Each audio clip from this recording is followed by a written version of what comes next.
Saudara membahas soal rencana pemerintah atau usulan dari pemerintah Provinsi Jawa Barat soal anak bandel dikirim ke barak militer termasuk juga pemerintah Bengkulu. Kita sudah bersama dengan Felicitas Kaaban, psikolog pendidikan dan anak. Selamat malam, Mbak Feli. Selamat malam Mas Ibrahim. Baik, Mbak Feli, dengan tadi adanya usulan dari Jawa Barat didukung juga oleh pemerintah Bengkulu. Apakah ini sebuah solusi yang tepat bagi anak-anak seperti SMP, SMA itu, Mbak?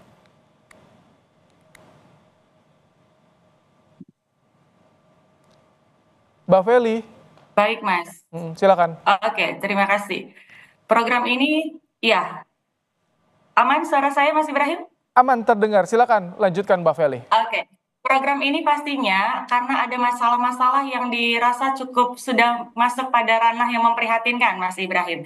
Jadi tidak serta-merta dibuat program seperti ini. Kita mendukung bahwa ternyata pemerintah daerah sangat concern terhadap pendidikan anak usia SMP, SMA begitu ya. Tapi kalau langsung misalnya di launching untuk program ini memang butuh kajian cukup panjang karena proses pembelajaran tiap anak itu berbeda. Kurikulum yang sudah dirancang saat ini diyakini memang cukup efektif buat anak-anak usia remaja saat ini, Mas Ibrahim. Efektif untuk anak usia remaja, tapi kan ini sebetulnya di luar pendidikan sekolah. Mereka dikirim ke barak militer. Bagaimana dengan pemenuhan hak anak yang ini kan masih usia pendidikan, masih usia yang dalam mencari nih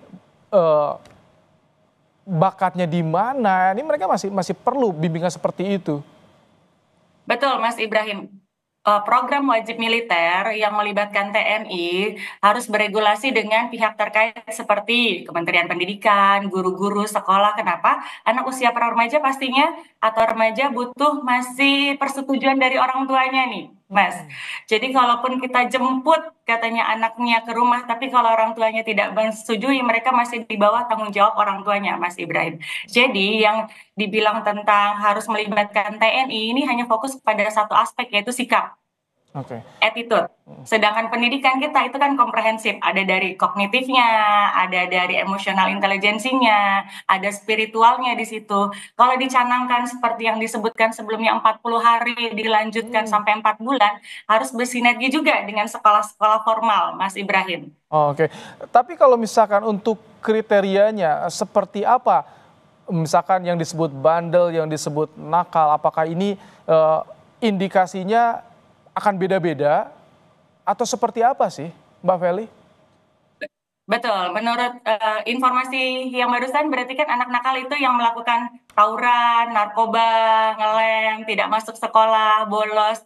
Nah ini yang harus dikaji lebih dalam Mas Ibrahim karena bandel ini kan masih persepsi ya. Anak dikatakan tidak sesuai dengan usianya adalah jika dia mengganggu untuk dirinya sendiri dan mengganggu lingkungan sekitarnya. Oke, anaknya sekolah. Apakah kalau anak sekolah dikatakan bandel atau tidak bandel? Gitu. Oke, anaknya bolos. Kriteria bolos ini berapa kali boloskah sampai dikatakan bandel?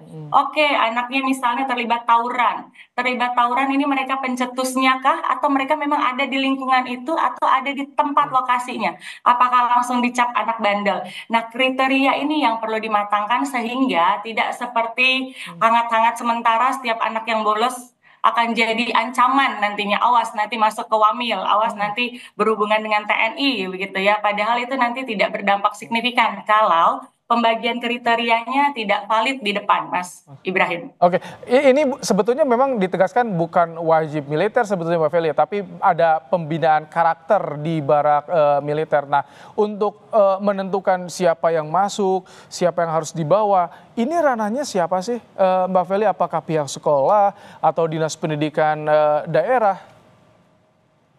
Yang bisa menentukan karakter anak satu, wali kelasnya, Mas, karena yang tiap hari berurusan. Dua, guru-guru mata pelajaran, Mas. Tiga, kalau dia punya guru konselor atau psikolog sekolah, bisa juga menentukan. Jadi tidak serta-merta hanya karena opini subjektivitas dari Itu. kepala sekolah atau guru yang bilang si A bandel, si A nakal, ternyata tidak ada praktisi atau tenaga ahli di dalamnya, itu kan jadinya subjektif. Dan nantinya tidak efektif karena tidak ada standar yang baku, Mas. Jadi perlu ada istilahnya di pendekatan terlebih dahulu atau beberapa kali agar si anak bisa berubah dari sekolah internal sendiri sebelum dikirim ke barak militer? Betul, Mas. Jadi kalau dikirim ke barak militer, kalaupun nanti akhirnya kesampaian ya, seperti ini, itu harus ada sosialisasi dulu ke siswanya, Mas, bahwa akan ada perilaku atau perlakuan khusus terhadap anak-anak yang masuk pada kriteria yang sudah disepakati. Orang tuanya juga perlu diinformasikan bahwa anaknya sudah masuk loh, alarm-alarm sudah masuk dari 10 indikator sudah ada setengahnya gitu. Gurunya juga digembleng apakah anaknya bisa berubah atau butuh perhatian khusus dari misalnya pelajarannya bagus kok, Oke. di sekolah aman kok, kenapa tiba-tiba gurunya bilang dia nakal atau bahkan temannya yang melaporkan dia nakal. Nah, ini harus ada konsep dasar yang matang dan pengujian yang cukup lama nih Mas, karena ada trial error, uji coba lagi penilaiannya valid atau tidak. Ada sekelompok yang dinyatakan masuk kriteria, kita lihat perilakunya selama beberapa waktu, apakah betul masuk kriteria yang itu. Jadi penelitiannya harus cukup panjang dan komprehensif, Mas Ibrahim. Harus ada kajian mendalam agar siswa juga bisa, jika betul memang membutuhkan pendidikan di militer, ini bisa menjadi solusinya.